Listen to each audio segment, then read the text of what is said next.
sounds sketchy. Like there's some type of crackhead situation going on for sure. Why do you interpret shit the way you do? My man, fine, you tell your story, I'm telling my story. Don't be offended. Your story is 80%. My story is, I could have had you paraplegic over there, okay?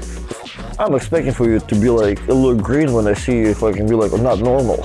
I always expect my opponent to be like a little bit genetically mutated by the time I see them. What do you mean by that? What do you mean by that? My man, it's like arm wrestling grows. You see how arm wrestling look different from East versus West? My man, if Alan Ford is a little green and looks like Hulk, it's all good. I was expecting that, mama. Welcome to the PowerStart podcast with your host, Matthias Bedard. If you like this kind of content, don't forget to like, share, and subscribe. Yes, I'm here with Artem Taranenko. I guess you'd be, what are you, the top ranked guy under 200 in Florida? I mean, if nobody's checking it, I'm number one, man. I'm number one every single day. If you check, I don't know, I'm top 5, probably both hands in North America, pretty sure. Okay. Top of North, not just Florida, like North America. Yeah. Oh, come on, man. Come on. What, you fly all the way here to the Florida, boy? Ah, come on, man. Who's above you then? What hand? Well, right hand, I guess, right? I think I'm like number 4, number 3 in different rankings. And I think it will be Craig Touye, Adam Wierzinski, and we have a usual co-host to that thing. Oh, there you go. Yeah. I think John Tyrion will be, I don't know, I think if he hasn't lost to anybody, I think he's up there above me right now too. So John, Craig, Adam, and maybe somebody else. But I'm not quite sure. I just know, like, if you check, I'm like number 4. Okay. Like one ranking, number 3, and another one ranking. Okay, that's higher than I thought then. Yeah. The hell? It's terrible. Yeah. So take me back. So what's your origin story? Because you're from Russia, obviously, right? Mm-hmm. So when did you come here from Russia, and why did you come here, and when did you kind of start arm wrestling? So I started arm wrestling, curious about arm wrestling back in Russia, and didn't really do anything. Like, I found somebody to train with, and I was like super passionate about it. Didn't get the opportunity to like officially compete. Like, by the time I got the opportunity to compete, me and my mom were really like trying to move over here. Like, well, my mom was trying to move like forever ago, but that was like, we got our visas and we got our tickets, and I'm about to go to this first arm wrestling competition. I'm like, yo, mom, me and the guys are gonna go. Like, it's, in another city, blah blah blah. I'll be back whenever. She's like, oh yeah, you're not going. Like, how come? What if you're gonna break your arm? Like, I'm not gonna. And like, if I am, like, well, so what? Like, who's gonna carry the luggage? Like, huh? Yeah, we're coming to America. Like, who's gonna carry all the stuff with us? I'm like, well, do we have stuff? That's crazy. So under that, crushed me.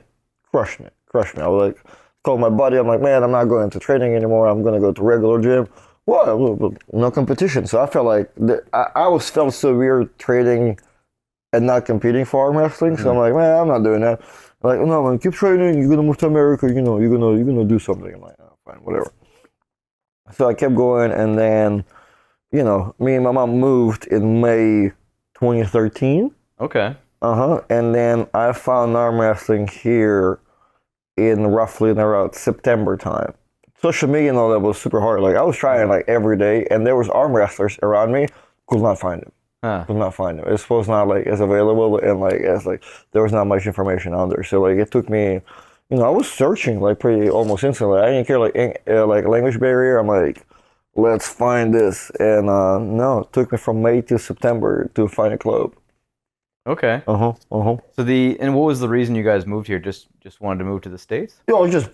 I mean, you live in Canada. Do you get a lot of reasons to move here? Okay. So, my mom always tried to figure it out, and my grandma already moved here, so it was like a next step, like try to take everybody over here. So that was really good. Okay. Mm-hmm. So just to kind of live the American dream. Or whatever. Yeah, for sure. Okay, I mean, especially from a very small town, there's like not a lot of opportunities down there. So like, if that's a new opportunity for you, that's like taking it to the extreme. Most most people like they just move to the next bigger town. Like, oh, you moved to another country? Oh yeah. Yeah, yeah. So how old were you then when you moved here? 18. Okay, so you're not like young, but you're like done school type thing, right? Yep. Okay. Mm-hmm. So you didn't go to school or anything here after you got here? Nope. No? Nope. There was hopes, dreams, and aspirations, I guess, but we quickly got to like we have to work, and we just kind of got to working thing, and like I did try to do some schooling here and there, but I just did not. It was not like I guess possible for me at the time or whatever. So like whatever, like that, just end up being an arm wrestler. Okay. So then what's the big contrast like, right? Because you lived in Russia till you were like a teenager, so you still have like memories and stuff of how things were like, right? So what's the biggest contrast between? See, it's hard. It's hard to talk about contrast because like it's two different lives. Like I was like as much, even though I worked and I did like a lot of like adult stuff being there, I still was like did not live exactly the same life. You didn't have to like I had like the first real job here, like so like living, working, driving, buying, like that was still kind of was more of a kid like being in Russia, even though like had to take care of a lot of stuff there. So hard contrast, but it's everything's different for sure. Like different access to things. There's a lot of freedom, which is like I guess which you learn in time. It's kind of like it's a con, not a pro. Like too much freedom is like it's everything is with moderation in life. So yeah, that's really it. I mean there's a big thing, but it's hard exactly to compare because I didn't really work there.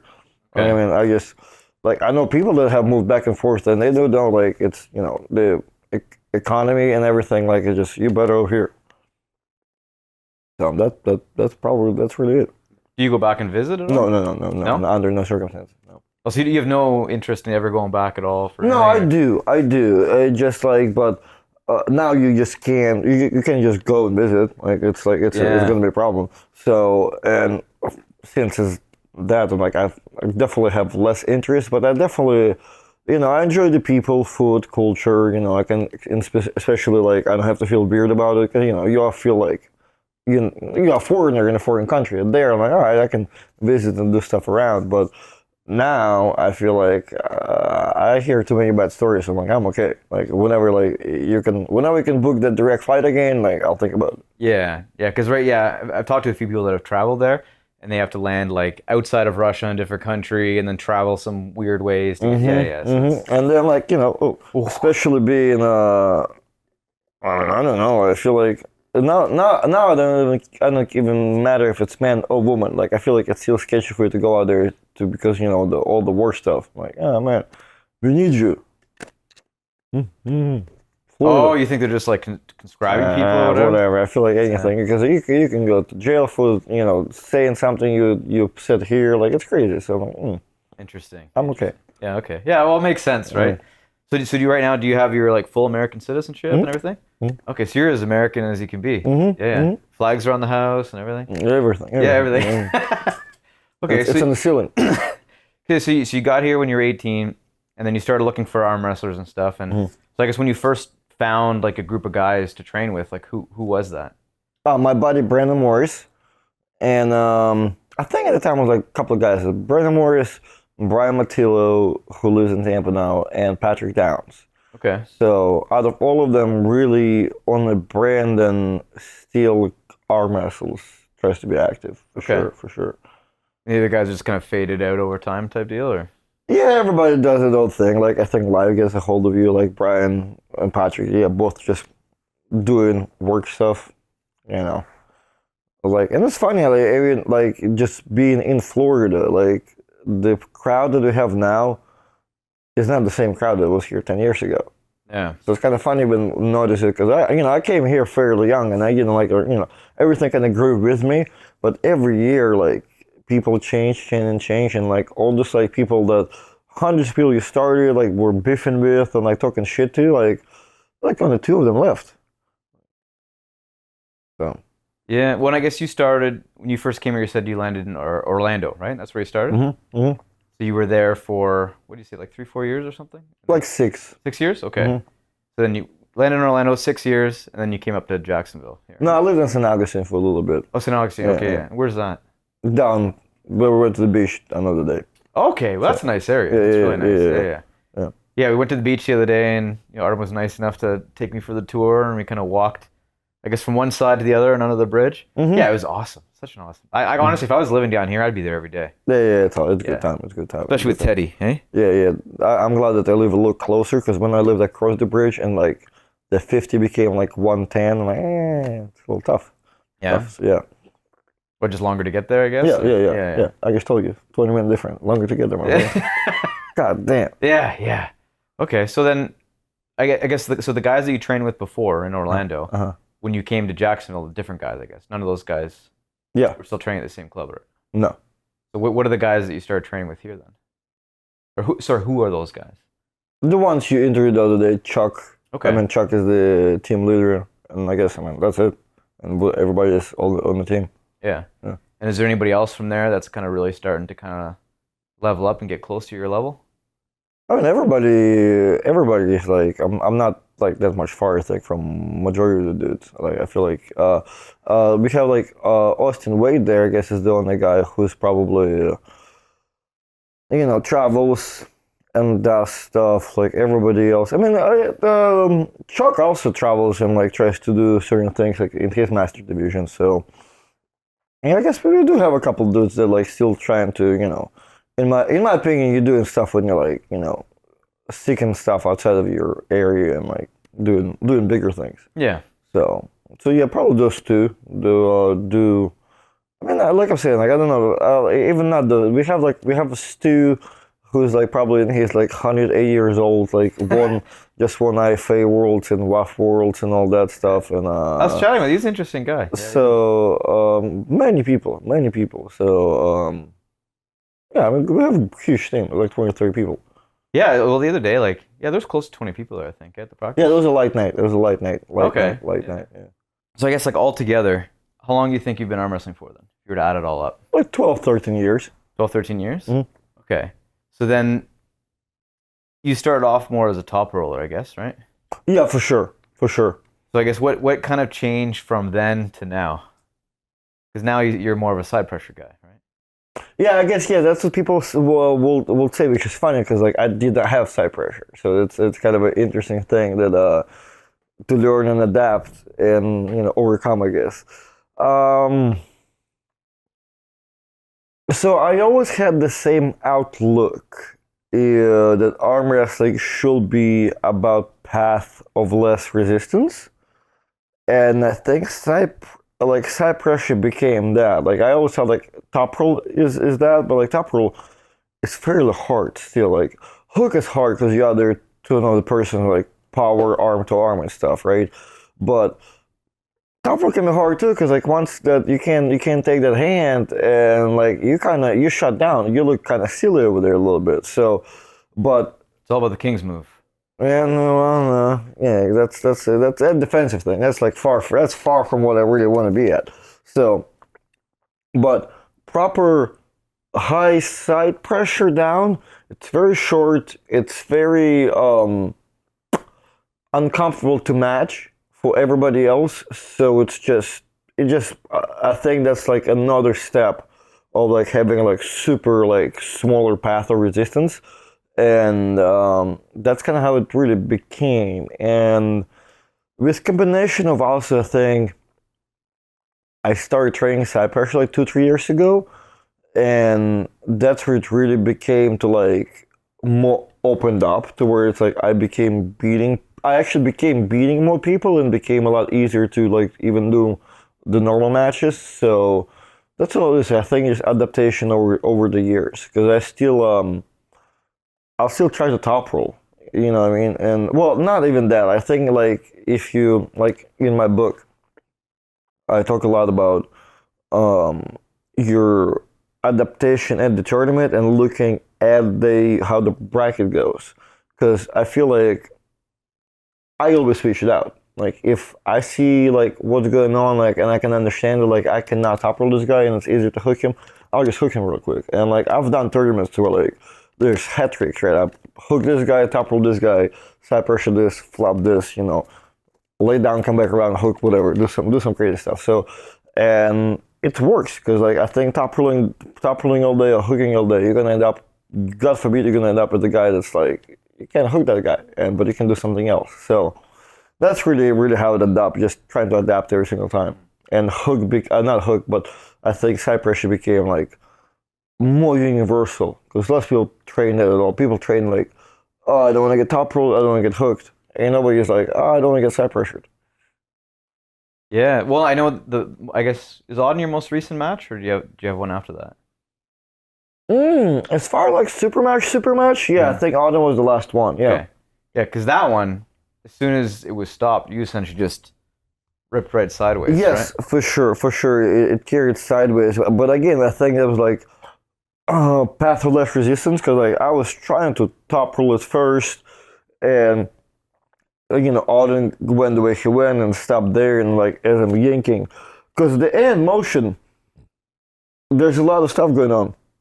In some matches, the hand gets taken. In some matches, like I'm up, like it's, I'm doing a lot of things in the same time. It just side pressure will be like that easier pass, so it's gonna end up there first, and then whatever is secondary, like I'll get the cup back or I'll pronate, whatever it is. So, So what was your prep like for that specific match? oh, it was short, right? Because like I mean, it's always feels short, but I'm always training, right? But like but switch everything up and train for autumn. It was like maybe 4 or 5 weeks, and I did some side pressure stuff for sure, but I mostly kept my side pressure thing to onto that side pressure machine that Moody broke, and specific did power stuff as side pressure and did a lot of back pressure too. That was just trying to get that initial motion towards me.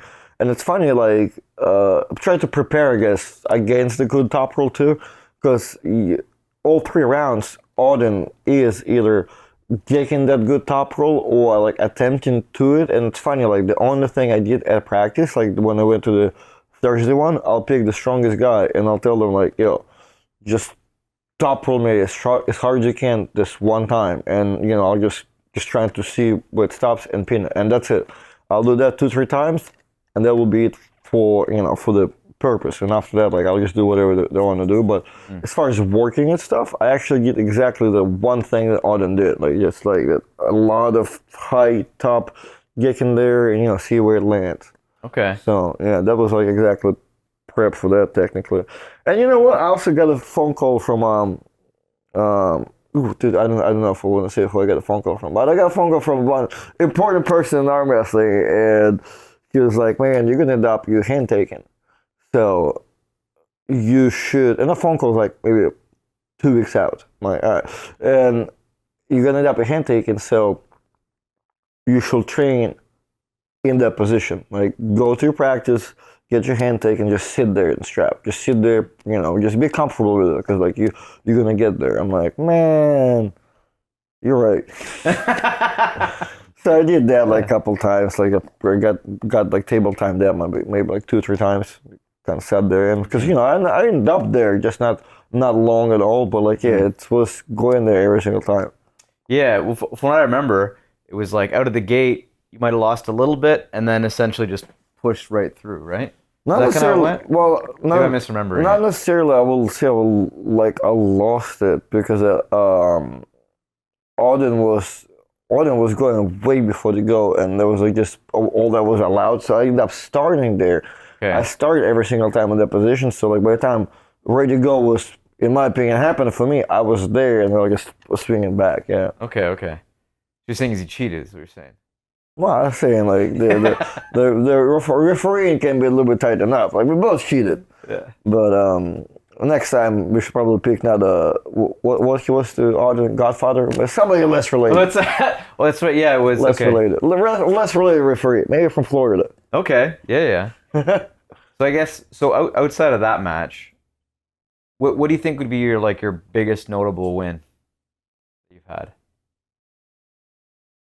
Ooh, I guess it depends who you ask. I mean,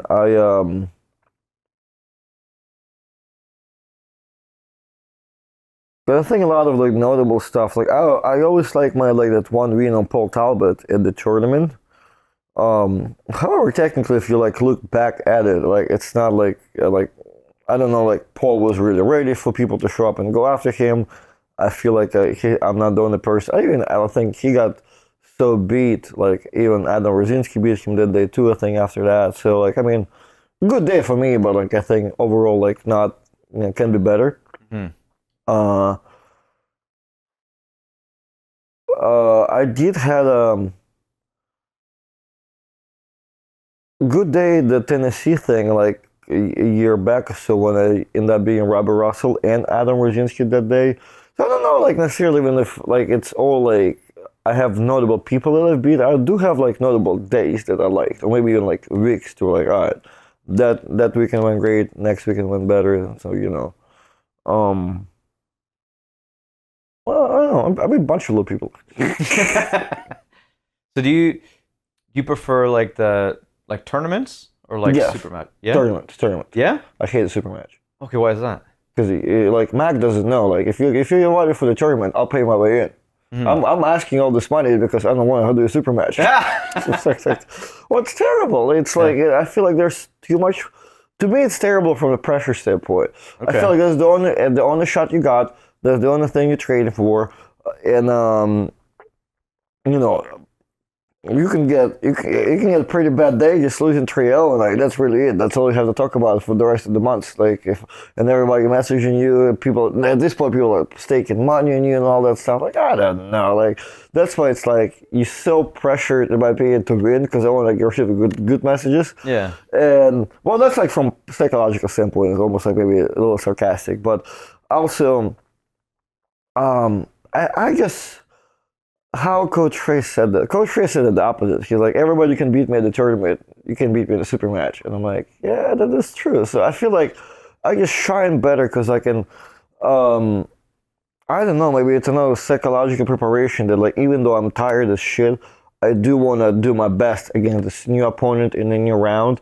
And just the whole calculations of how tournament goes, I can enjoy it like more. Like the super match 1-on-1 is like less predictable almost.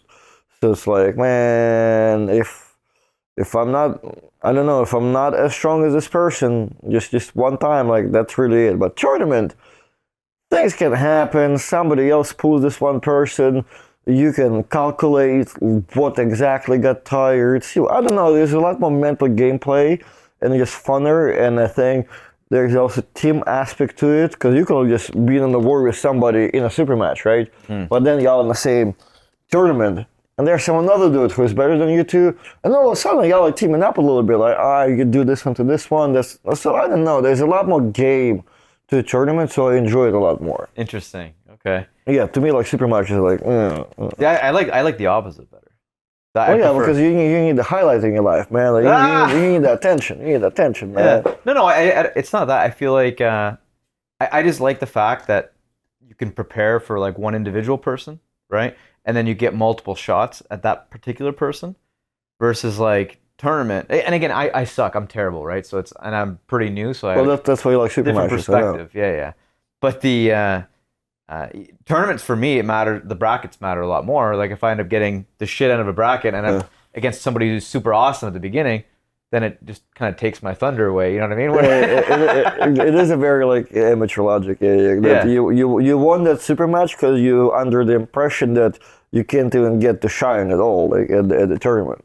Because you get shit out of the bracket, yeah, that's it. Like, yeah, that's it for me. Yeah. At this point, like you said, you get like 3 different times to try. For like if it's a bigger thing, yeah, maybe in 6 rounds, who knows? So yeah, I get that, but like when you, I don't know, when you, I guess, that's why you always strive to be like 200 pounds. Because there are some dudes. Because I started Armwrestling 154, and there are a lot of dudes who like who's the guy in Canada, Matt Smith. Like Matt Smith will always been 154, 165 guy, right? Like all his life, he's still that lightweight dude. He's a little bit heavier now. Yeah, like what 170? Probably. Yeah, exactly. He was not wrestling like for 20 years. So like some lightweight dudes like stick in a lightweight thing, and they make their name as a lightweight dude. And I'm like, which is great, but I'm like, I wanted to beat people, and like lightweight dude, like you can only beat so many people so long. with so many current years, then like it's become harder and things change. So, but 200 pounds now, you can become more competitive and you can play around like in your weight class. You can play around the weight classes higher. So yeah, and yeah, it kind of becomes more interesting because I do get it. Like going 0-2, you're like, oh man, arm wrestling not that fun.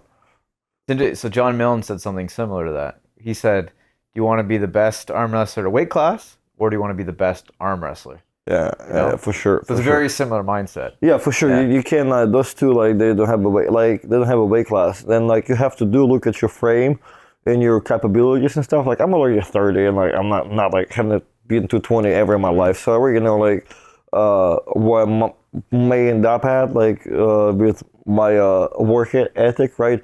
But there are some dudes like if they can gain like yeah, they should because like if that's the goal, you get better, challenging yourself rather than sticking at a weight class situation. You meet me have almost the opposite mind because I can be 220. I know, man, because it's different. Come on, 220. This is a very soft 220. Right. I get it. Yeah, but no, well, I come from an MMA background too, right? So weight I think is it's not more important, but it's different, right? Because when you're fighting and you're getting brain damage, it becomes more. There's more at risk, right, to losing when compared to like arm wrestling and stuff. Yeah, exactly. You just hurt a little more. Yeah, not physically hurt. As far as arm wrestling goes in general, what do you think's your biggest achievement so far in arm wrestling? In arm wrestling, yeah. Achievement, probably beating somebody, right? Like it could be beating somebody or winning a specific tournament or having a belt or a trophy or whatever. I have national champion and ain't that cool. Like I don't think I won a tournament that was cool to win. I don't know, I guess maybe like beating dudes, right? Like beating Adam, beating Robbie, beating Victor dude. Oh, what's his name? Victor Shevelenko, I think I beat, and he is the guy who was Russian national champion, which is a big deal, and he also won AMC kind of shortly after I beat him too. Like what's AMC? The one huge Russian tournament that everybody been competing at and bringing this huge amount of money. Okay. He beat a bunch of people there, and I beat him like earlier, like year before maybe or so. Something like that. Was a good win in my thing. So.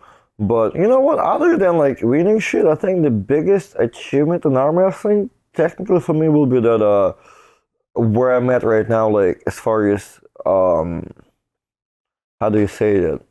We can say persona-wise, like to where like I like the things that I'm doing. I like the attention that I'm getting, and I like that I'm friends with a lot of people that are not necessarily maybe friends with each other. Like everybody cool with each other, but I can call in bullshit. Like Todd, Travis, and Devin, and they will not call it bullshit with each other. You know what I mean? It'll be more like some type of like like acquaintances like type of conversation. You know what I mean? So that's probably will be a good achievement, especially being where I'm from. Like be it from a small town to like you kind of see the stuff on YouTube and you don't even understand what it's about. They're like listening to it. I'm like, hey, anybody speak English around here? So and now it's like I can call and like bullshit with everybody. So and. Like to me, it's like I kind of always grateful for that, right? And I have this gratitude. However, like I get reminded of it very often. And like another day, you'd like this podcast, all these like Russian dudes on the like Russian platform, and they're listening to like my life, and it's like, you been to Tanahashi's house? You been in Devil Laird's kitchen? Like I'm like, well, I mean, that's like the minimal things I've done, you know what I mean? Like, like those are my friends. Like we've hang out and did many things. So like, and for somebody, like I'm living someone's dream, but it's like arm wrestling, Yeah. But hey, it's funny. I talked to you about astrology a little bit. My astrology chart does say that in my character, I'm not an admirer. Like I will not. It's hard for me to admire somebody, and I'm like, you know what?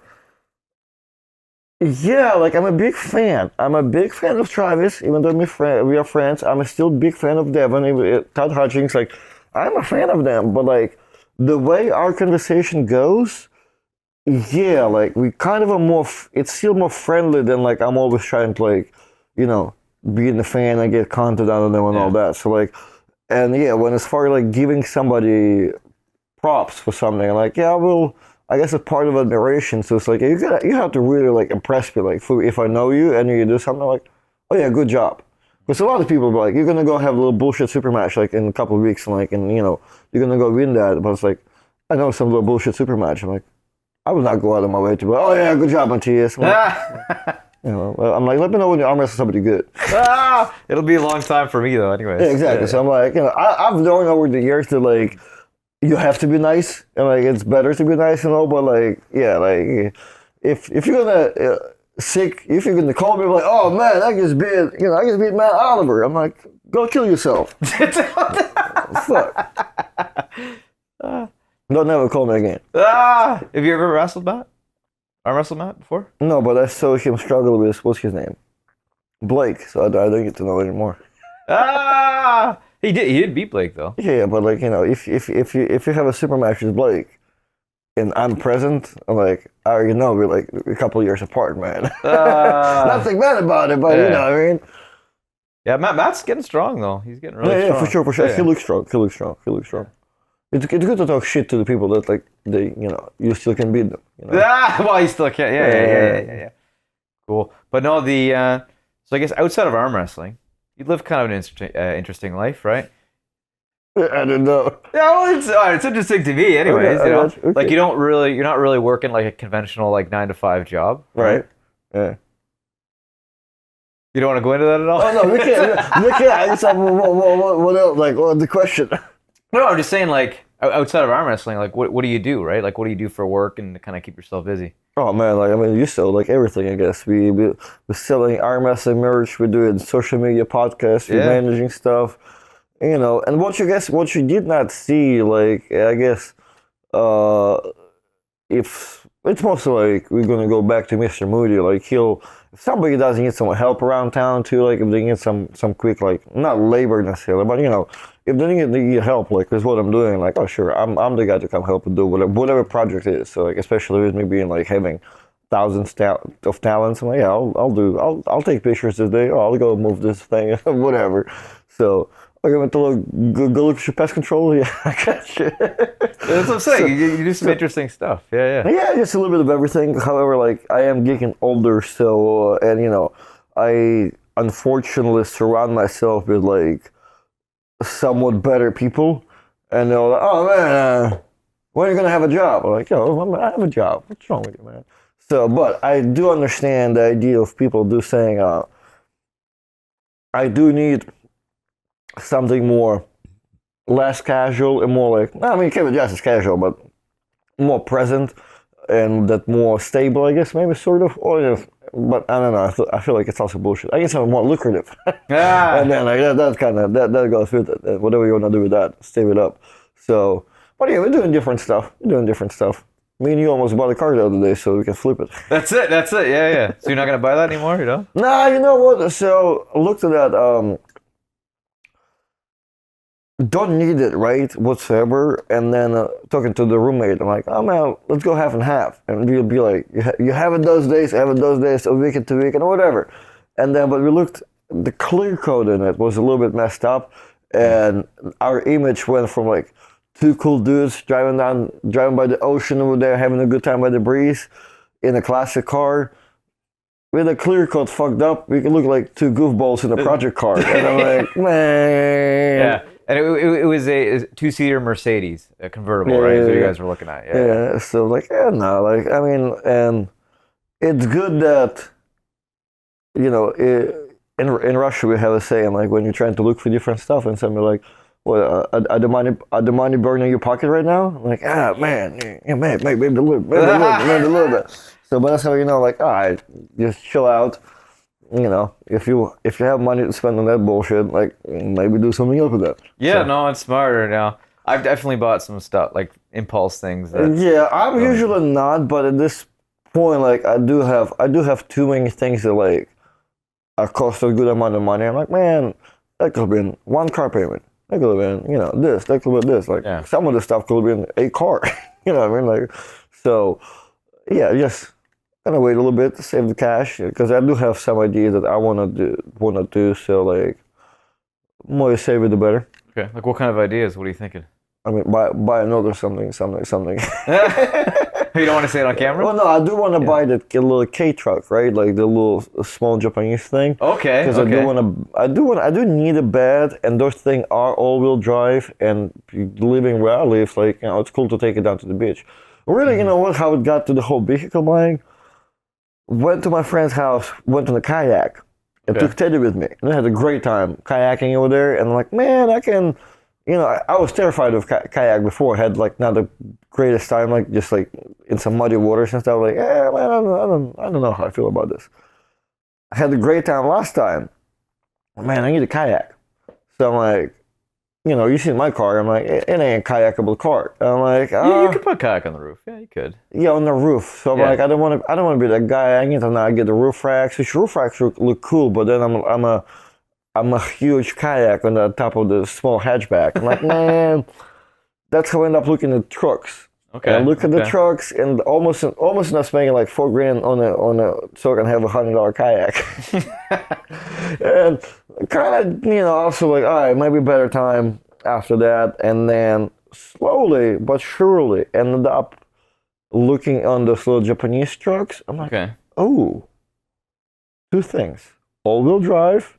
Can go on the beach and play around there. Just go directly there, and the bed for the stupid kayak. So, I think maybe that. But also, I don't know. I wanna. As soon as you told me about the Dominican thing, while you were today at the hotel, I was looking up like, where can I go? Where can I book stuff? Yeah. So there's some stuff. So I don't know. Like there's plenty of things. Me and my mom having a good time together lately. So.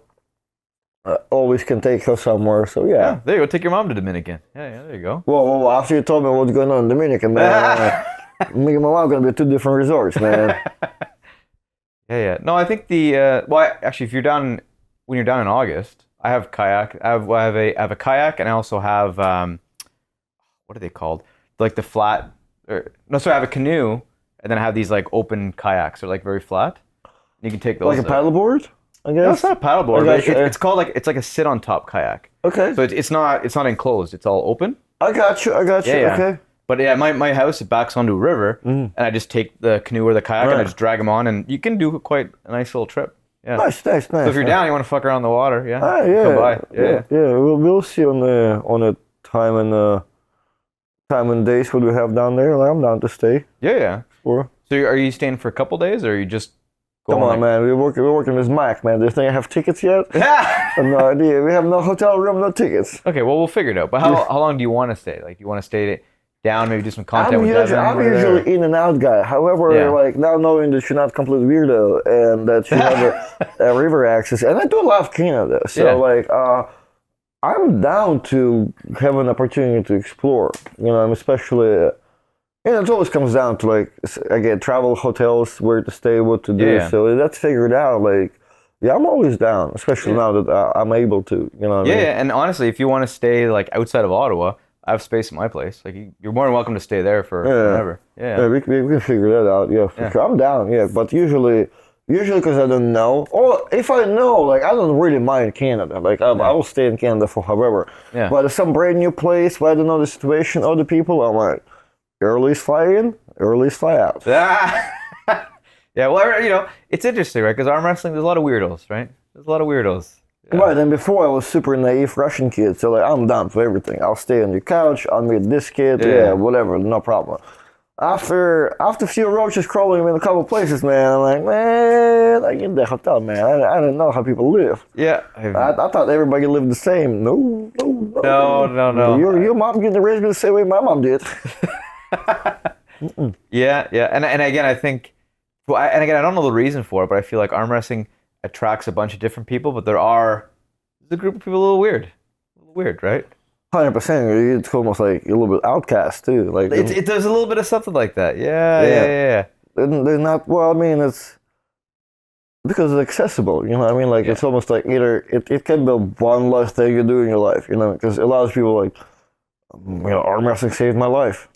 Okay, well, good for you. Yeah. Well, that's I think one of the coolest things about the sport is when you look at other combat sports, it becomes very expensive, right?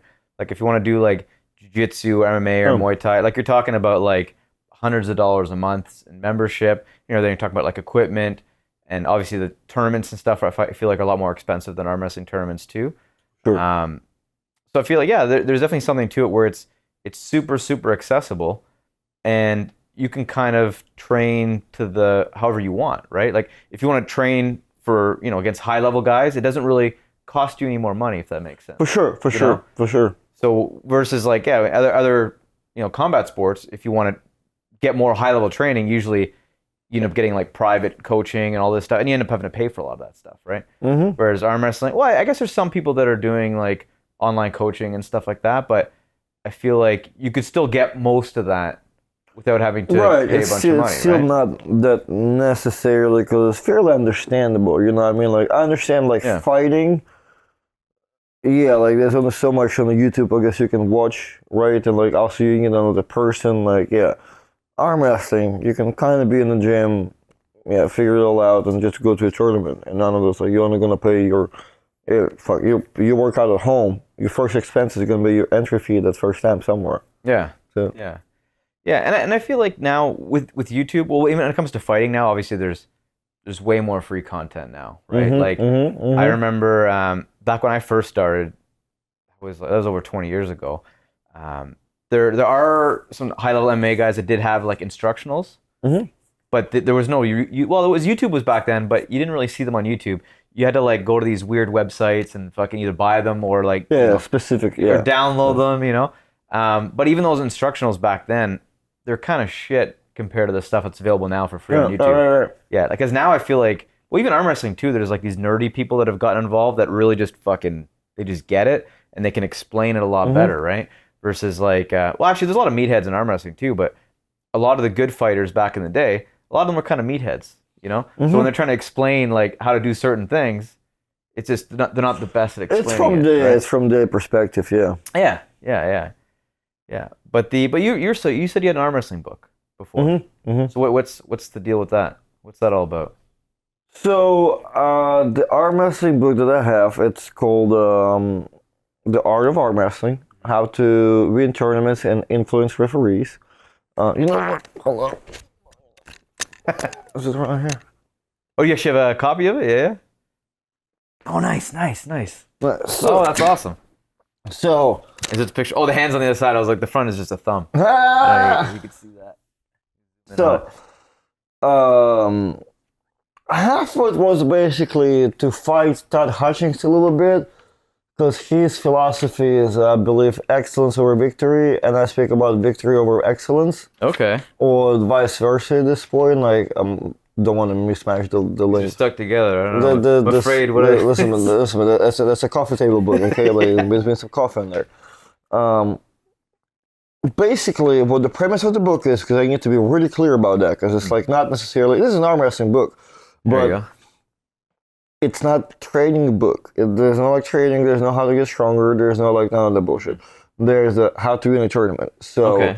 and what comes with it. So it's every tournament strategy, like how do you look at a tournament, approach them, certain tips, tricks, a lot of trickery basically, and a very interesting book from, in my opinion, because I wrote it. So, but got good reviews overall from people, but I think a lot of people maybe were expecting it to be more of a training and how to things, and there's only how to, tournament related stuff, right? Like how to, should you pay attention to the bracket? What side should you technically really be on, right? Like, what should you pay attention to? How many fouls can you get? How many times can you like arm wrestle a person, right? Because a lot of times you think like, it's, you can only arm wrestle if you're losing. It's only you get two opportunities to arm wrestle somebody, right? Well, and if me and you at the tournament, technically me and you are only going to arm wrestle one time, but there's a way to turn it as possible like 4 to 6 times, right? You can false start, you can elbow fall. Good things if you fall out, so you do get like 6 starts technically to beat one person with the arm wrestling tournament. Okay. So, and also just looking at the brackets, like I guess I say it a lot, but looking at the brackets and just seeing who you may have to arm wrestle, who not. Like I'm really good at this, to where like I can look at the thing and like. I don't need to, because a lot of people like looking at the brackets behind you all the time. I look at the couple matches, and as I see how the rounds go, like, all right, the first thing go, second, like, by the second thing I already know, I'm like, all right, you're about to arm wrestle this person, I'm going to arm wrestle the winner of this and this. So, like, yeah, as soon as the winner of that, I'm like, all right, I don't need to worry about arm wrestling this person anymore. I'm about to arm wrestle this person. And, like, yeah, on deck, Artem and whatever. I'm like, that's exactly what I thought. So, little things, and ready goes. I have great tips from Todd Hutchings too, like super specific there. We can give it to the listeners, because there's a lot of little tips from people that I ask for, and Todd gave a cool one. Like Todd always looks at the referee, and he's looking because because light travels faster than sound, so you see the ref say ready to go before you can hear it. So that's why he'd rather see your mouth say ready to go, and then he will react to that, because he can see it before he can hear it. I'm like, all right, that saves a second or so, you know what I mean? So, and there's a bunch of that related stuff, which kind of makes me, so there's interest in the book, and I do have knowledge, and I approach different people for the book now, so I can do the same approach, because I think Coach Trey works on something else, something like that too, like to where it's a book or reading material about training and getting better. Well, he's got a course, I think, too. Maybe. Yeah, it might be a course, not a book. Maybe, I guess I heard somewhere he said that he was trying to do something like a book. Okay. Whatever it is, but yeah, I just know like that was. I also have that idea in mind too, because I can approach the same people, and the training book will be probably about what individual person probably brings to the table and what correlates, and like what arm wrestling training maybe sort of kind of should look like, because it's very opinionated. There's not a lot of research.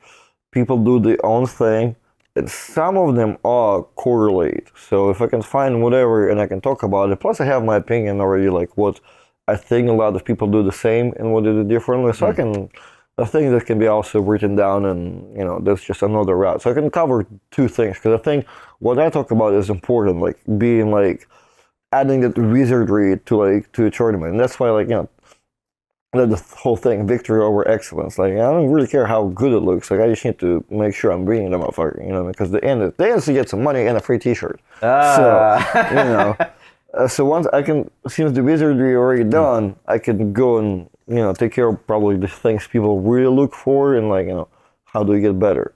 And I might actually check this out. Actually, I might pick it up. Check it out. Where can I get it? Amazon? You can get it on Amazon. Just put it up there. Get some reviews. It's easy to find. So get it. You can get it hardcover or get it on Kindle, I think. Nice. So whatever you want to do. Yeah, no, I like having the physical book. I don't read a lot, but this will give me an excuse to actually. Well, it's like what 20 something pages. That's totally digestible for me. Yeah.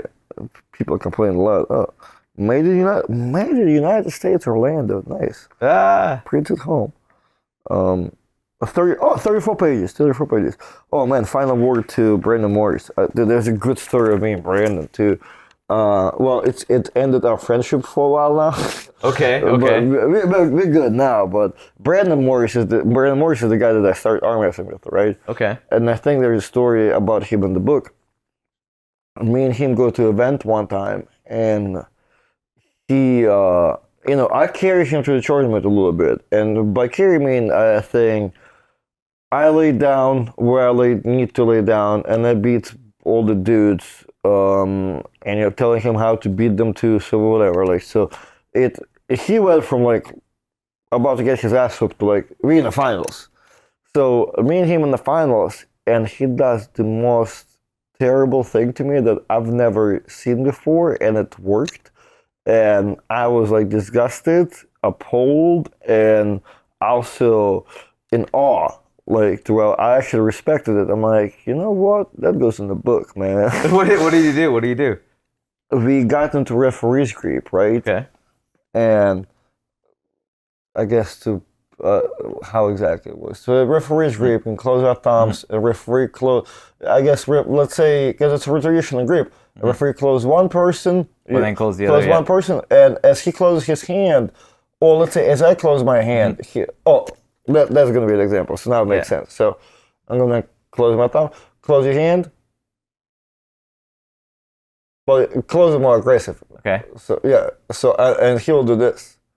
See, you're holding me a little bit, but the way he did that, for example, it look like he'll cup me in, right? Okay. Or will be something else to where subtle movements to where it looks like I am doing something I'm not. Oh, so he's pulling. Okay, so he's making it look like you're being the asshole. Exactly. Oh, So, okay. or man, I guess it will be even easier with the hand. Or dude, that's what the fight. Because I see this is kind of hard for me to do. Yeah. Okay, let's go again.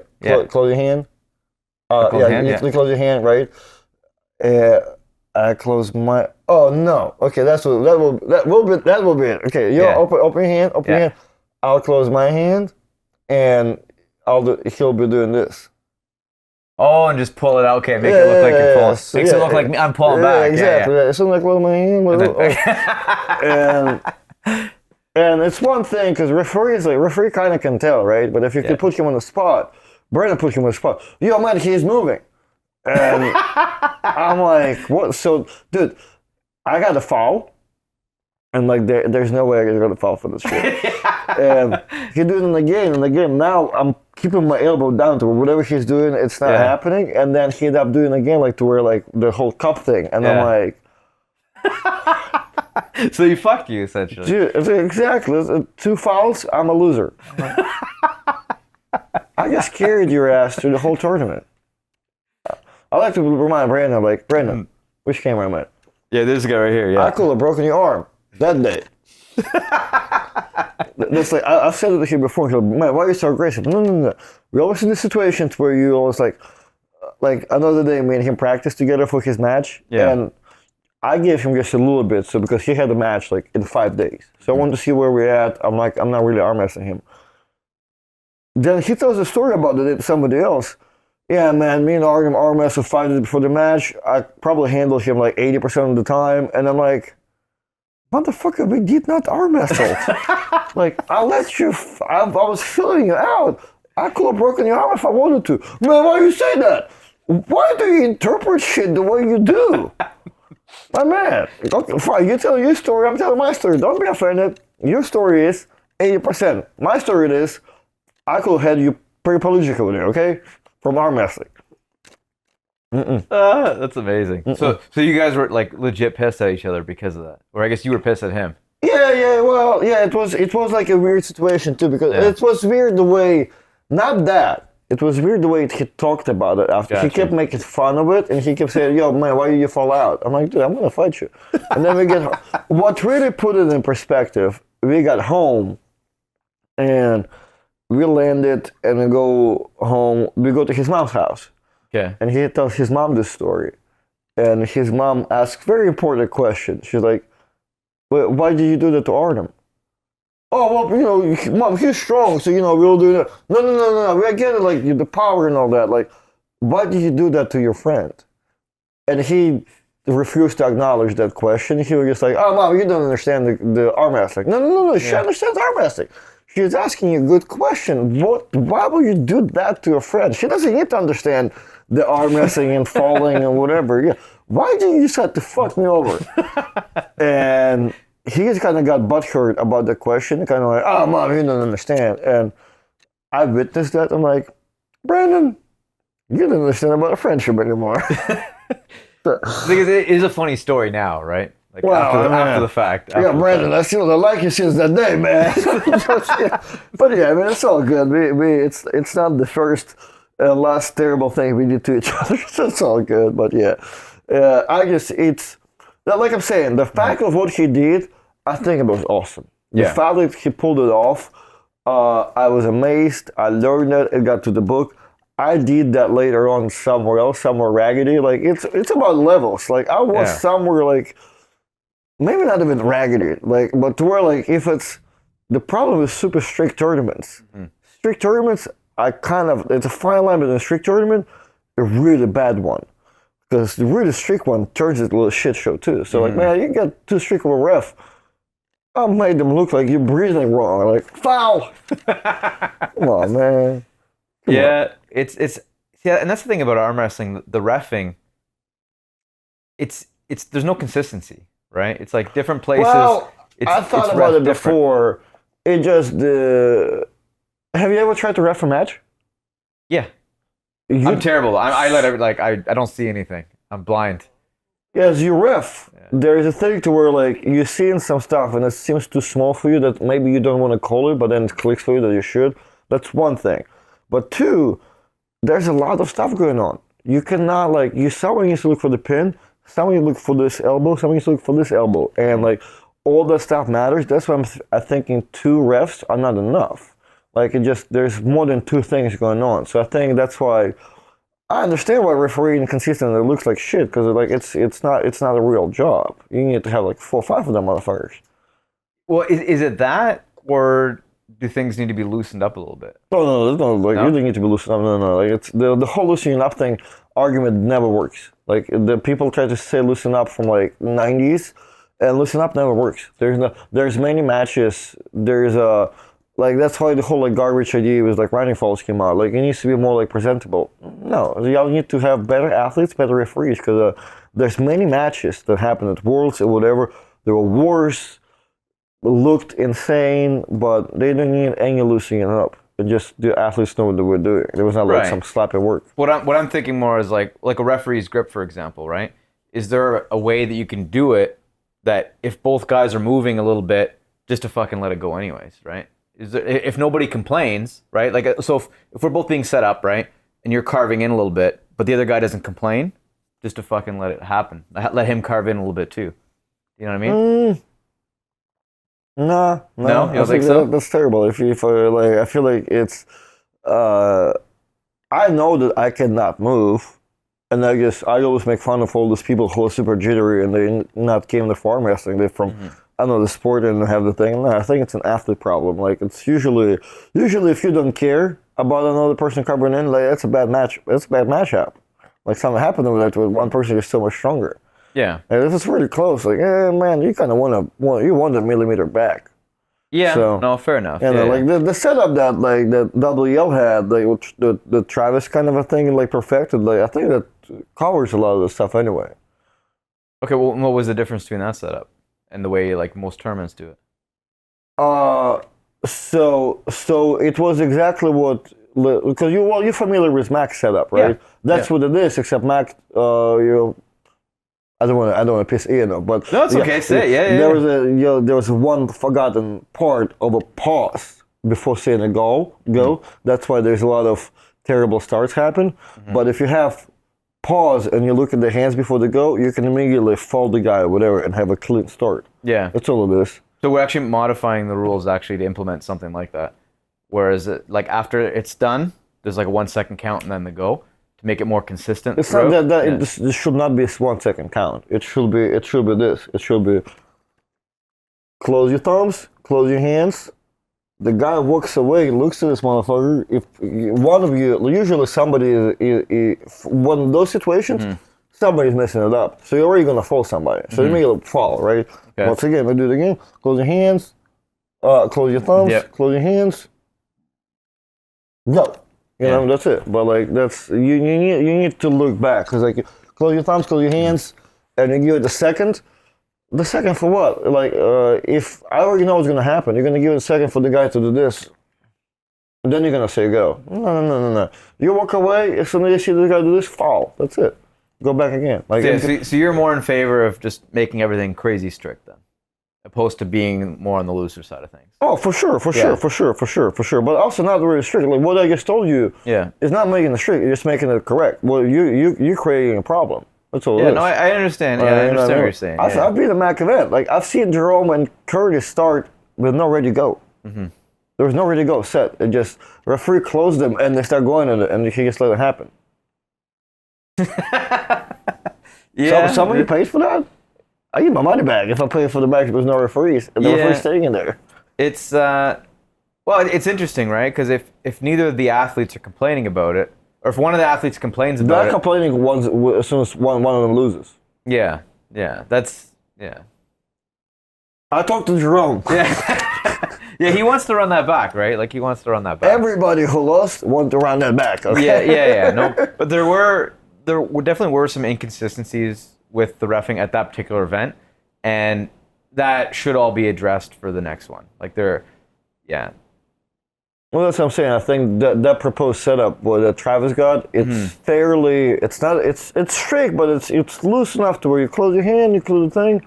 It requires you to be a normal human being and not to like do something crazy. Yeah. That's all. Yeah.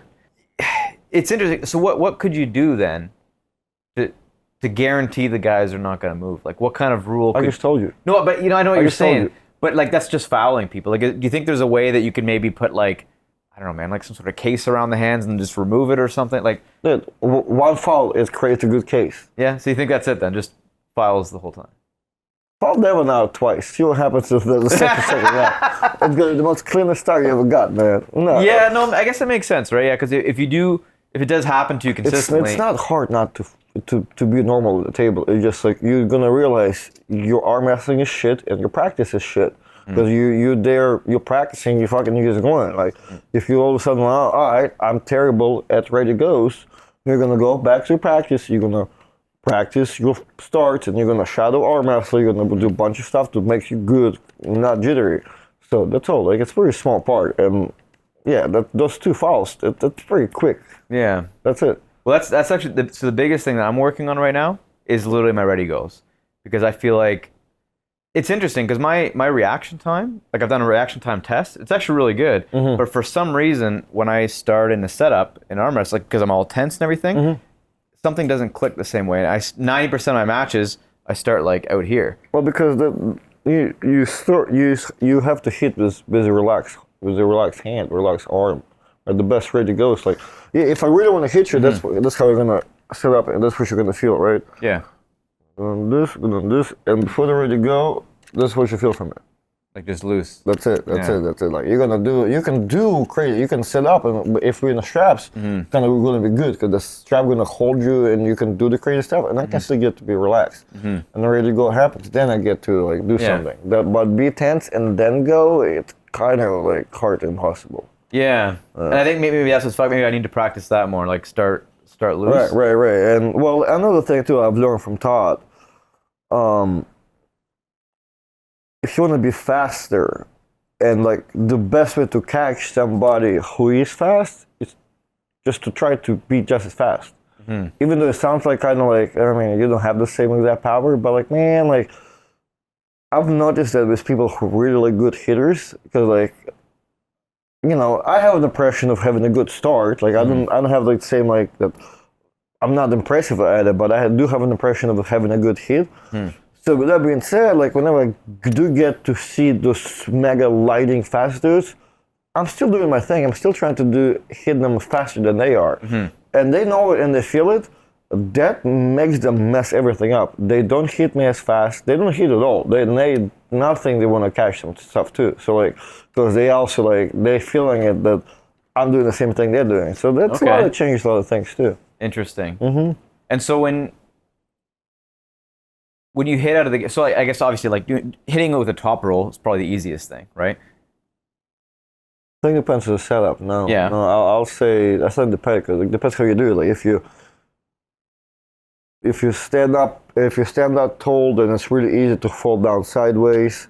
If you kind of a little bit fall a little backwards, you could that hook is really easy, I think, because hook is like you curl, you bring it, and you can let it go. It's kind of top roll. I mean, all of them have their own initial start pretty good, to be honest. Okay. You just need to find a route, yeah, because for the top roll, like it's easy. It's like it's one fast motion to hit, right? You don't have to finish it exactly, but you can just practice it like doing one big thing to your shoulder and bring it back here, right? Same thing for the hook. You're relaxing your hand and you just learning how can you fast do this part, right? And that's really it. And just one first motion, then you can rock your body with it. But top roll is always like, if you just test each other, you like hook and do this first, right? And usually if you can do that, you're already in a better position than you can just fall down, do whatever you want to do to the match. But like that thing, that's initial snatch, sure, it is kind of more prominent in the top roll. But yeah, like if you switch the positions, it's all changes, I think. Yeah, because I find me personally, if I feel better in a hook than I do in a top roll. Like my top roll is kind of shit, but if I'm on ready go, I find I have a really hard time to sink into it. Right. Versus like if I can get here easier on a ready go, but like if somebody puts me in a hook off the ready go, like that's perfect. Like that's where I want to be. I got you. But like usually I'm just not able to get it. Right, you know? you're probably trying to attack it in an uncomfortable way for yourself. Yeah. Yeah. Well, I think for me, maybe it's a commitment thing in my head too, because to really when you're committing a hook, it feels like you're putting yourself in more danger than when you're just pulling backwards, right? Because when you're pulling backwards and the guy's fucking way stronger than you, like whatever, you're gonna go. Versus like if you're committing, like I know when I competed at provincials, my first match was against the guy that ended up winning the whole thing, right?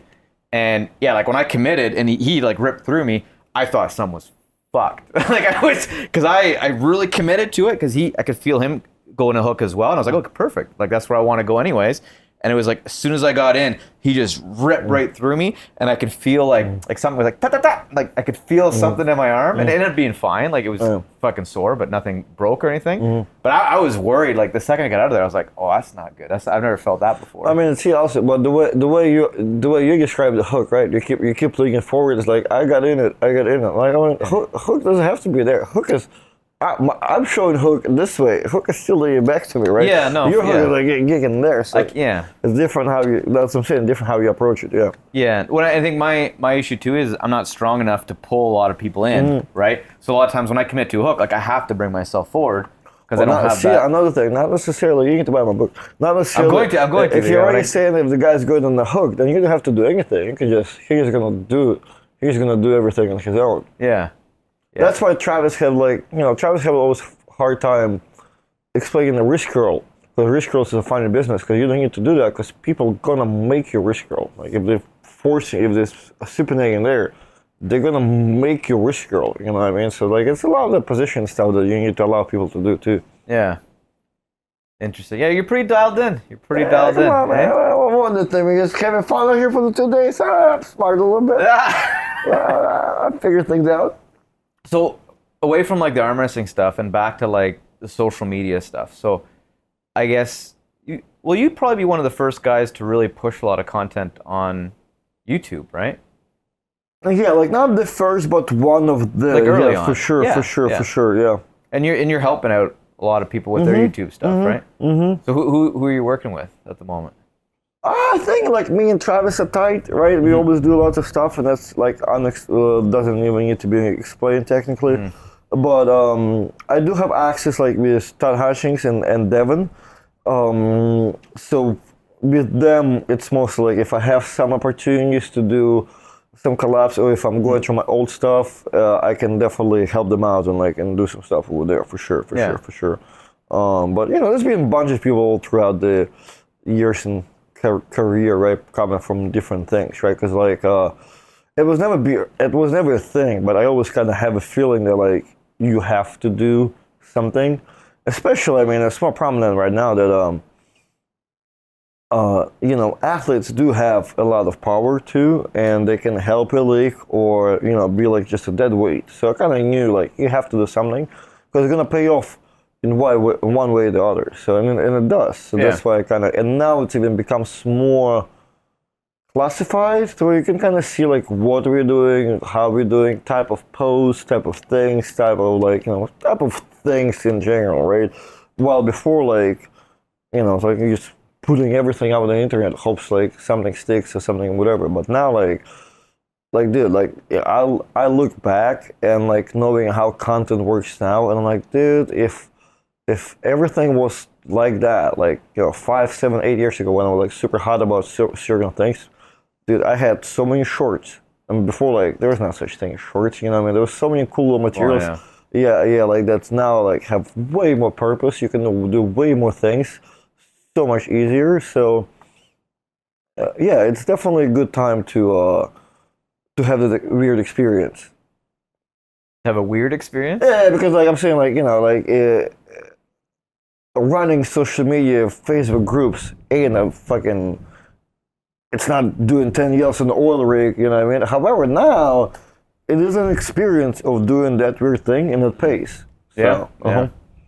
So if you were starting out again with your YouTube and everything, like what would you do, you think? Man, I'll ask ChatGPT what to do, man. But yeah, I mean, I'll do that actually, and then see what's up. Because that's just for me because I'm always lost, and it's a different scenario for everybody. Being you different ages, different weights, different levels where we can be in arm wrestling, so that's gonna be different content, right? But course, I'll always do like, I mean, you always have to. There are different audiences too, like. You have to connect with people you need to connect with, and there's also just a bunch of random people that are gonna see your shit. So it's always good to like just get everything out there, simple stuff like arm wrestling, training, whatever, like no purpose, right?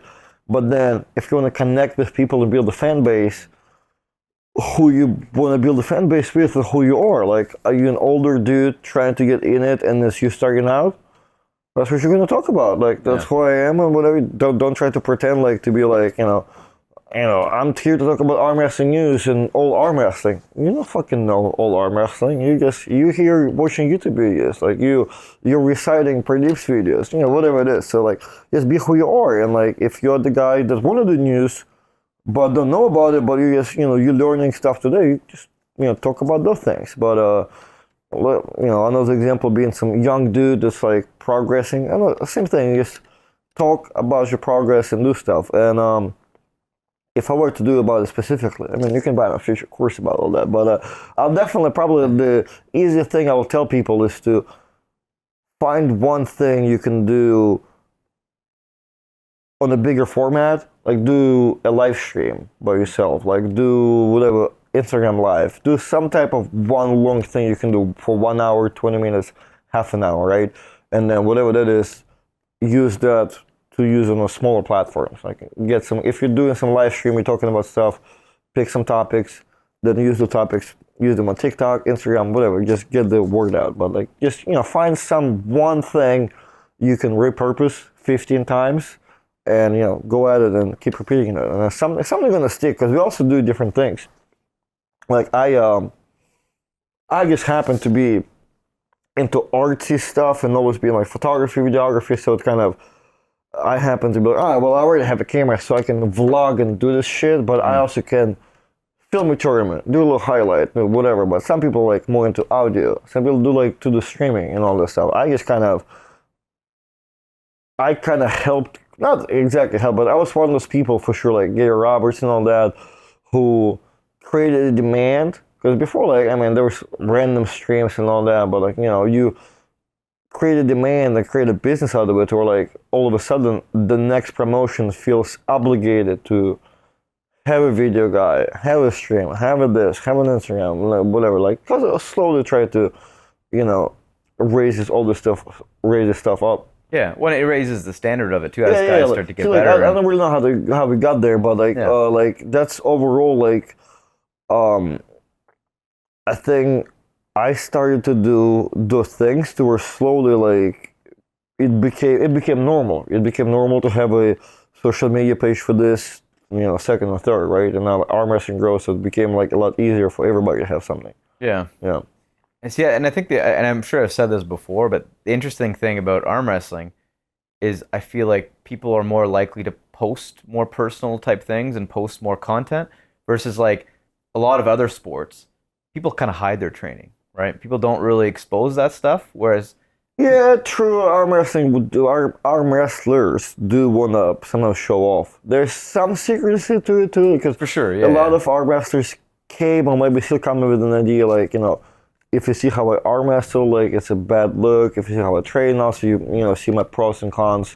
And that's still kind of valuable out there. Like a lot of people like have build conspiracy theories on like Devon and Levon match, because like, or Devon and Dennis match about how they see each other training. That's how certain things adjusted. But yeah, in the same time, people do wanna, they do think they always discovering something new. And sometimes, the arm wrestling is not that research, like I've said earlier. So, you may be on something new, and you just don't have enough followers for us to believe you.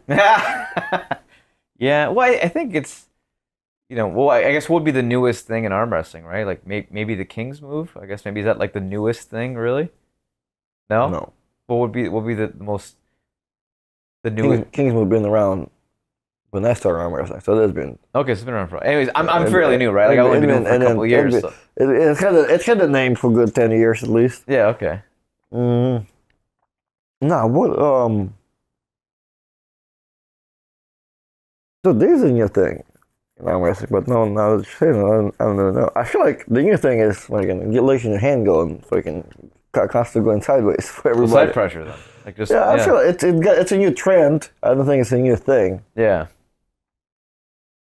Yeah. Well, I guess and I guess Todd Hutchings would be the one to kind of more popularize that, right? Because his training is all about Jerry with the flop, Todd, but I think you do see a lot more ugly arm wrestling. You know what? I think ugly arm wrestling, I think it's a newer thing. That's the thing, ugly arm wrestling. I think that's what it is. It's like mumble rap. You know what I mean?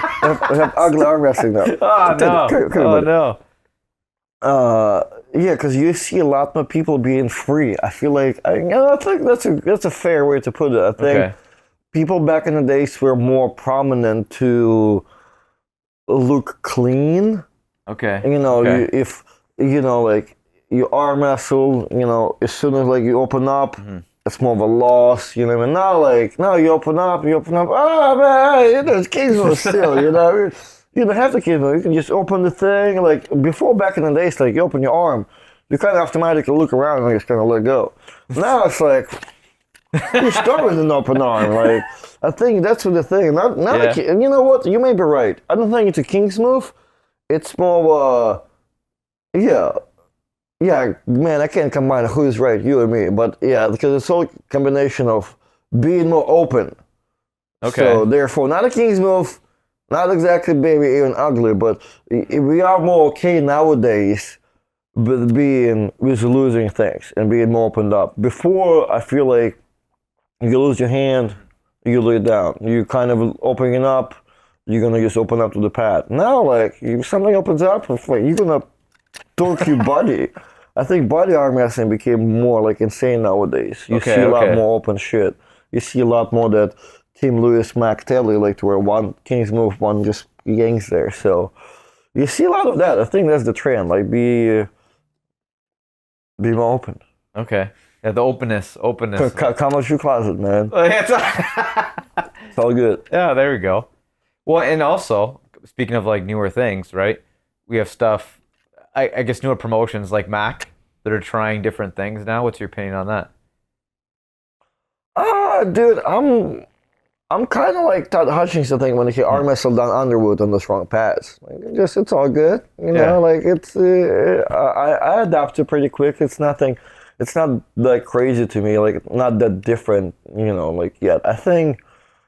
I mean, it's coming, like, like we adapting the tables and all that, but to me personally, like, because everybody's like, man, how'd you like the Mac table? I'm like, it was a table, you know what I mean? Like, it was a pad, there was a thing, like, I did my thing, like, was it different? Like, was it different approach to it? Sure, but, like, to me, like, nothing, necessarily crazy, like, that changed me necessarily, right? It was something I had to adapt to. Like I had to listen to it, do my thing. That's it, right? Okay. So you don't think having the more pad space gives a particular style like an advantage or a disadvantage or anything? I mean, it probably does. It has to. Like we have different length arms, right? Yeah. It's just like like you said, like we want to talk about our own shit. We want to post our own shit. So to me, like, it works for me this way. I'm gonna figure that out, and that's it. Like it's all good. It's all good. I mean, I get like if I like something like I want to enjoy or talk about, maybe like that whole border situation was kind of neat, I guess, because you can be on it and you can listen to the refs and be like, yo, you're on it, and like and you go back and you're still in the match, like it's all good, you know what I mean? It's kind of gives you that looseness, however, it's still strict. You can get fouled out really by being there too. So. Yeah. So the border that's like that red border that's around there right now, I think we need to like just raise it a little bit so you can feel it better. So hopefully Ian's listening. I've told him a couple times but I've talked to a couple guys too, and the common consensus is like other people that I've talked to is when you're arm wrestling and you're like in the moment, you don't really feel it sometimes. Whereas like if you're just playing on the table and you rub your elbow against it, okay, yeah, you feel it. But then like when you're in a match, like and you hit it, no, you have to see it, like, yeah, for sure. Like when I was stole, like I had to look down, like, ah, cool, boom, boom. yeah. Boom. But I think if we put like just a very light, like not a foam that's hard enough that'll allow you to stop and use it, but just something in it just to raise it a little bit, just so you can feel that raised space a little bit more when you touch it. But again, it has to be hard. It has to be a nice balance. Like it can't be too hard because now you can like maybe push off of it or something. It has to be soft enough that it'll squish into it, but hard enough that you feel a little bit more when you touch it. You know? Right? Yeah. Yeah. Because they're gonna give you. Because a lot of people use the forearm not to get pinned. Like if you have big enough forearm and if you can place it on the back of the pad and you lay there, you get in the amateur situation with your arm wrestling kitchen table. We're like, oh man, you're gonna pin my hand because it's so hard because your meat is on that pad, right? Right. So if you can place that meat of your forearm on that additional sort of a thing, it'll be hard to pin somebody. Yeah. So the tables have actually changed because of that. So the version 1 of the table, there was no boundary or anything, and it was like you could really get, and even I was able to get my arm in a position where I could like lean the arm against the slant, and like I was able to, and I'm not that strong, right? So if I'm able to hold my arm, position it there, and give guys a harder time that are way stronger than me, that's the problem, right? Because then you have guys that like, well, guys like Devin, right, who will analyze and try to take most advantage of everything, and then he'll just sit there and like, okay, I'll just hang out here until the other guy's tired, and then whoop, you know. So yeah, and that doesn't make for exciting matches because now it's like, okay, whoever's gonna fucking just hold there first is gonna, you know, tire the other guy out. Okay, so you don't think that the particular design of the way that the table is in the pads gives like somebody like you who's going for side pressure gives you more elbow space to kind of, you know. I mean, it does. It's the pad is bigger. Yeah. So the more distance, it does give you more space. But I mean, like, I had enough space before. Okay. Yeah, fair enough. So you and Alan Ford, right? So you guys have met a couple times. So once at that tournament, that was a few years ago. And I think... I feel like we pulled once after bottom 8 event. Left-handed, at least. Okay. Like an actual match? Like part in a tournament, yeah. Okay. Not a match, just like happened to... I think so, yeah. And who won that? I won left-handed, yeah, but I don't think the arm was still right-handed. Okay. 2 different weight classes, I think. And then there was that one event that you guys saw each other in the tournament. That was a couple years ago. Yeah, after I pulled BLN, yeah. That's right, yeah. Uh-huh. And I guess you got a pin on him. Yeah, I beat him twice. Like, I beat him... no, technically, I guess felt like a beat because I felt really good, but he beat me the first time on the prelims, and then I beat him in the finals twice, yeah. Okay. Uh-huh. So that means you're pretty confident moving into your match? Yeah. I feel like, okay, especially, I tried everything in those 2 attempts. Like, I went one way and went shitty, went another way, was okay, then, like, perfected it in the last attempt. So, I kind of have an idea, for sure. It's kind of one of the easiest matches to prepare for, probably. Like, I know, like, exactly what I'm doing and, like, what to cover. So, yeah, like, nothing, you know, like, pulling Artem was, like, super sketchy. Because, like, pulled him, but that, like, the power was not sure because he pulled me okay, I pulled him okay, then, like, how it went was, like, no, so I had to, like, train everything. For Alan, I'm like, all right, this can go wrong, this would probably should be my attack thing. So, you know, that's easy to plan for. Okay. So you're feeling pretty confident moving into that? Yeah, for sure. Yeah, it's not a hard match, mentally. And you don't think so? He's gotten a lot stronger though since then. For sure. Yeah. And you're not too worried about that? I am, but I'm saying like it's like I kind of know what to expect for the, I guess, arm wrestling wise. So like I mean, someone getting stronger is like it's not like a worrisome part, I guess, really, because it's like watching East versus West and seeing how they flip flops each single time like this. I'm expecting for you to be like a little green when I see you if I can be like not normal. It's been a long time. I always expect my opponent to be like a little bit genetically mutated by the time I see them. That's all good. What do you mean by that? What do you mean by that? My man, it's like arm wrestling grows. You see how arm wrestling look different from East versus West. My man, if like I'm saying, if Alan Ford's a little green looks like Hulk, it's all good. I was expecting that, my man. So what's actually? Here's a question. I don't know if you're comfortable talking about that. But I'm not comfortable. Okay. What's the question? No, I was gonna say like, what's your opinion on, I guess, the supplementation in arm wrestling? I feel like it's. I guess sometimes it gives you the perception that it's gone a little bit far. Like at this point, like, that's all we're like concerned about, and like that's kind of all the thing that matters. But I mean, that's kind of it of the perception of that. Like sometimes it feels like it's like we can look too crazy over there, but that's really it. Yeah, it's interesting because it's, to me anyways, because certain sports it's frowned upon, right? Mm-hmm. Certain sports that are tested, obviously it makes a big difference because you're not supposed to be able to do it. But because arm wrestling is not a tested sport, it's like people are just open to do whatever. Yeah, right? kind of. Yeah. It does suck. I think because it's so. I don't know. I feel like because now it's like looks so insane. I think a lot more people. A lot more people have a like. I thought about what you told me yesterday about. I forgot who we were talking about, but like, he's natural, but like the way you're saying it, like to me, I press like, well, yeah, motherfucker, he should be. Like it's not special, like to be natural. Like it's all good. It's to me, it's not crazy that you're either on it or not. Like motherfucker, like it's all good. Like, good for him. Like motherfucker, is he strong? So, but it's a crazy thing that it is like a subject too. Like it's like well, he's also natural. Motherfucker, he should be. It is date, age, or whatever it is. Like if so. Yeah, there's certain like sadness to it, I guess, but it's I guess part of where we at right now. So, what do you think?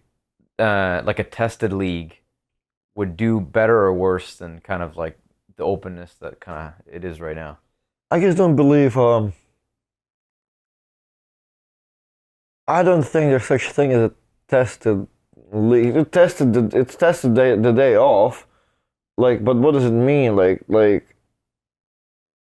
if you know the guy, if you know somebody that's either used before or looks like they definitely have used before, you can help them, but they used to be a bodybuilder looking like when they competed. And now, let's say a year or 2 years goes by and then they're competing there. Are you okay with that?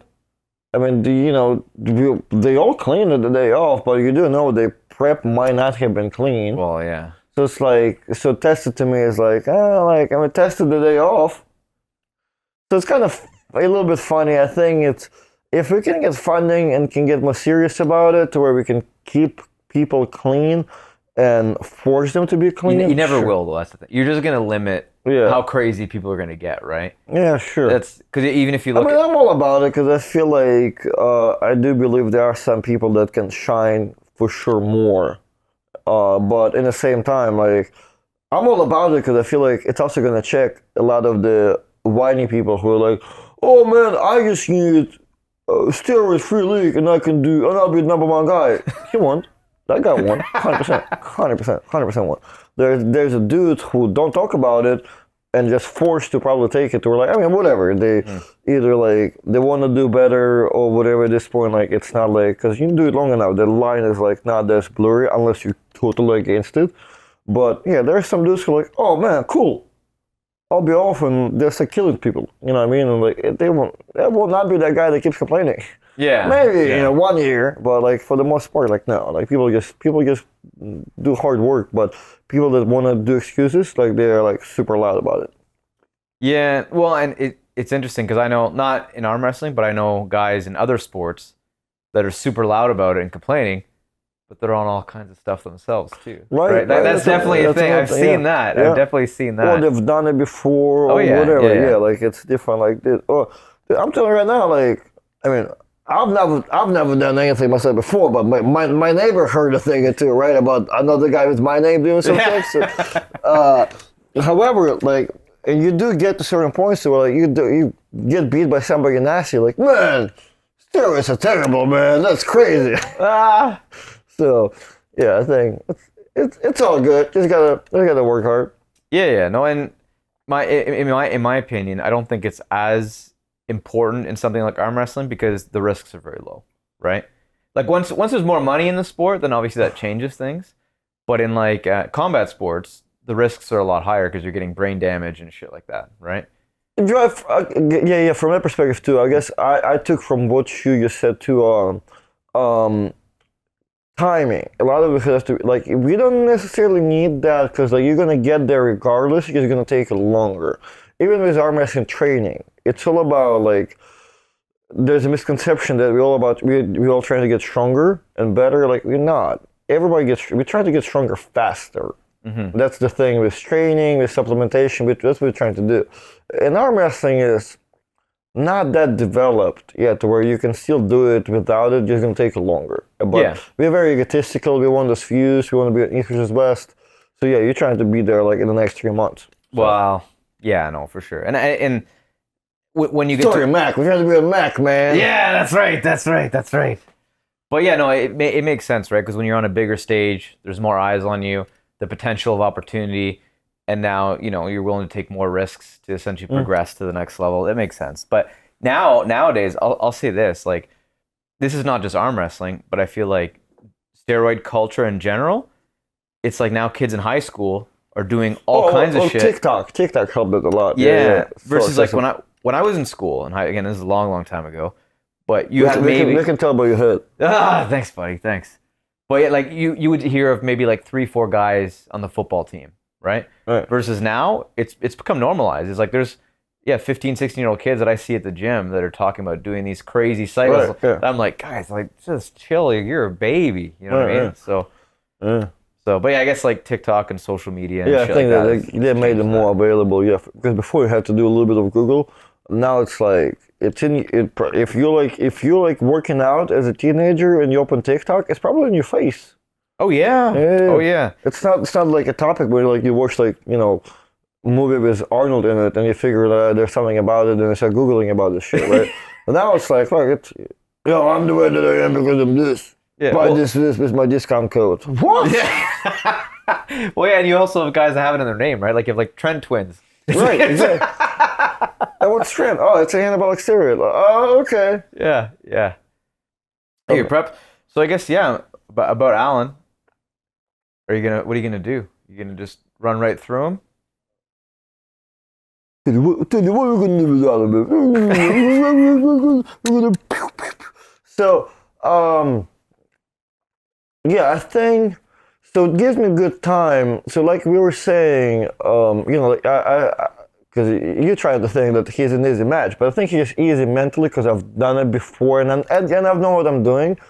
And I also see what happened. I've seen Alan like do a lot better things. So we're like, man, I do know when I arm wrestled him, it was like, it was bad on Alan. It was like brand new Alan. Alan been arm wrestling way more than me, and he was like a way better spot before. Yeah. So I think by the time I arm wrestled him, it was like at that time, arm wrestling peaks and valleys. It was a valley, right? And now we're getting more of a peaky Alan, right? It's getting different. Teddy, you're missing out the microphone, baby. Come here. You're too loud. You're too loud in the hardwood. Yeah. So, that's you're so uncomfortable. So that's why I pulling him will be mentally a bit easier. I have time. I know that he's getting better, and it's. We don't know. The details happening. Maybe it's going to be in November or whatever. But if it's still it'll be August. It'll be August 30th. See, in August, I do, since Alan is a little bit even heavier nowadays, I have time to, my way to get up, not up there, but I'll be, like I said, like I need my 200 pounds, that's my competitive nice weight. I'll be super happy about that. So I got time, got stuff to train for, got an idea what Alan have done to me before. See, especially there's a lot more footage of Alan nowadays too. Like we talked about before, like footage is good and bad. We've seen old footage of Alan, which is like, me and Alan were supposed to have a match before. Okay. When? I forgot by who. And I forget even if that happened before, after me and him already arm wrestled too. But I remember Dude, some promotion is not active anymore, I think. But somebody was trying to do it, make things happen, and I was supposed to pull him. Thing I Or High was, Five, maybe? Was those guys? No? no, I forget what, because I had a YouTube video training for that, and that just did not happen. And we just pulled, I guess, regardless, I think, after that. And now here we are. And now here we are with, I guess, how I got to the whole conversation. Mm-hmm. Now there's way better and fresher footage of Alan because he competed, I think, on his own, maybe. He definitely done a couple super matches on Yeah. different leagues, so there's definitely stuff. Well, he's had a match on every MAC card, I think.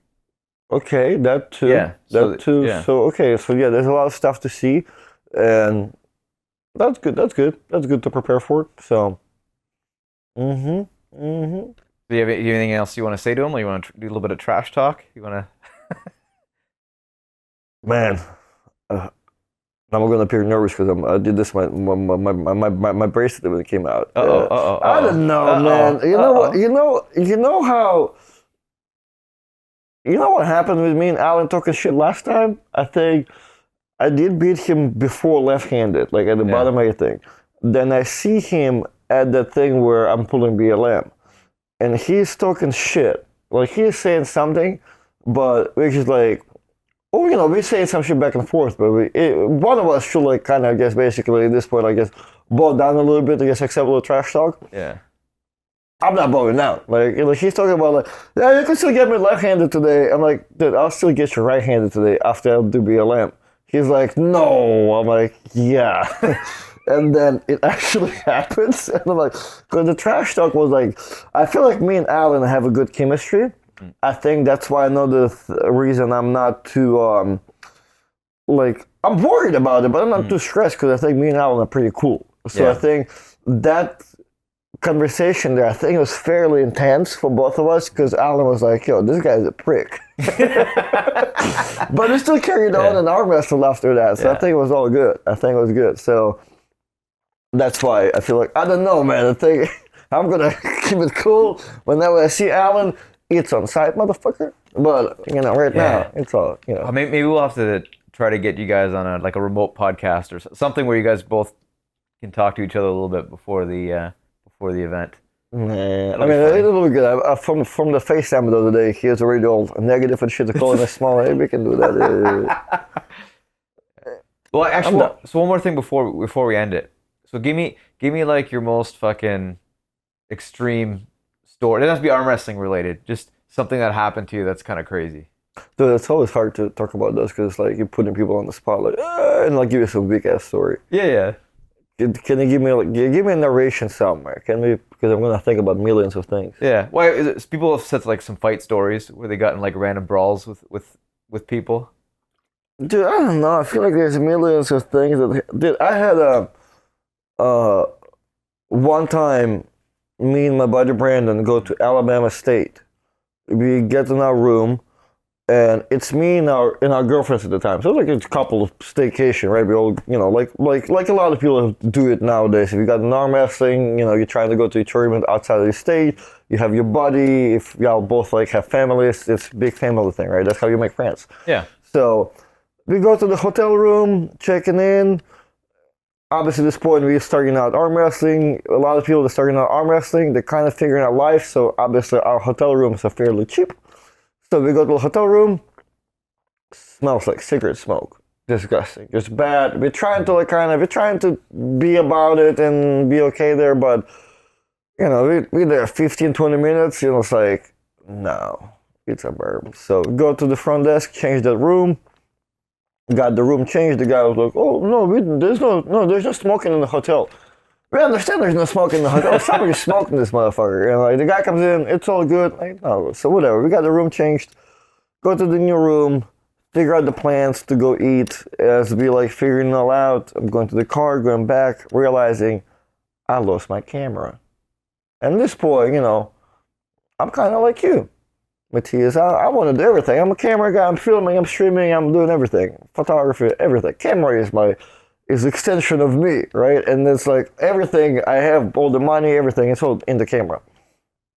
Lose my camera. Realize it's in the other room. It's in the room that we just kicked out from. So not a big deal. Go to the front desk. Like, hey, in that smoked ass out room that no person can ever stay ever. Like, we need to. There's a camera. Can we go back and grab it? And they tell us, no. We check people in the room already. Like, there's people in that room. I'm like, what? There's nobody can stay in the room, man. The smoke's still in it. Like, you open the door, there's smoke coming out. Nobody's smoking in there. And like, oh yeah, housekeeper check in there. Like, there was no camera. I'm like, yeah, no. We're gonna go back there, and we go knock on the door. Listen to something sketchy going on in there. There's two ladies in there.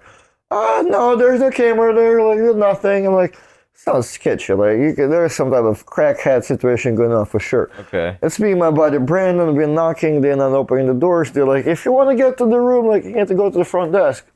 All right, we go back to the front desk. Well, I go to the front desk, tell them what's about to happen, and the manager is like, guys, y'all can go to another like guest to like knock. Like, oh no, we're knocking on the door. We're getting inside. We just need you to, as a security there, because we're going to the room regardless if you're gonna help us or not.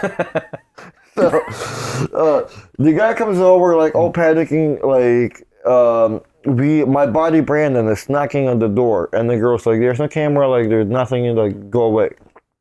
We're like, no, we're good, we're getting inside. The guy comes over, he's like, hey, I'm the manager, blah blah blah, like we're gonna get in. As soon as they get in, like they're like, yeah, it's right there. And like they were like making sure the camera is not there. And as soon as the doors open, they pointed the camera. It was exactly where I thought I left it. It was kind of under the bed. Grabbed that, got out of there. So I mean, returned the camera. So that was kind of the end of the story. But like, it's soon like losing it, going back to that room, and it was occupied by two crackhead chicks. Oh my god! And then you guys got married to those girls, right? That's how oh shit! That's how the story is. Maybe not in a better life situation than with my ex after the fact. Who knows? Dude, and I have a hilarious story with Lackland, and it's shorter. So we're in Australia, and this tournament or super matches where we at, they are held in this big arena when they do their rugby thing. It's huge. So wherever we're filming at, like to go back, you have to go through crazy amount of elevators, escalators, security checkpoints so you can go outside. We have to go outside and just kind of have a little break. We're going back and forth. So we go through the arena through like some backwards ways to back through all the security checkpoints. Kind of an easier way out, but you have to go through all the people. And I'm working with Lackland, who is at this point is so jacked. 3 different people tell him exactly the same thing. So we go to security, and he does the whole thing like, hey, excuse me, mates, we're going outside for a smoke, blah blah blah. Can we go in? Every single person looks at him up and down, and there's like 3 different people. We're in 3 different parts of the building. They cannot hear each other or see each other. They look at Lackland all up and down, and they say exactly the same thing. We're not going to argue with you. I'm like, what? What the fuck does it mean? So like he just tells them like, hey, we're about to go to the thing. We're not going to argue with you. Like, whatever you need to do, mate. Whatever you need to do. I'm like, oh my god. So my point in life to be as jacked as Lackland, that I can just do whatever. I'm not going to argue with you. Whatever you need to do. Use the outlet, go to the whatever. Do what you got to do. Yeah. Let's go life goals. Oh yeah. So, yeah, I mean, there's a bunch of like other small ones, I guess. Like, and I think every trip is a small story. Well, yeah. But but they're the 2 ones I can think of, I guess, right now.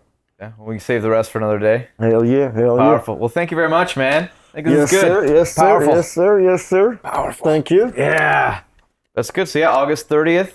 August and then, 30th. I think this will probably come out somewhere at the beginning of August, I would imagine. Yeah, I mean, I can see your production value, so I assume it's going to take a little while. It'll take a minute. I see what you're doing.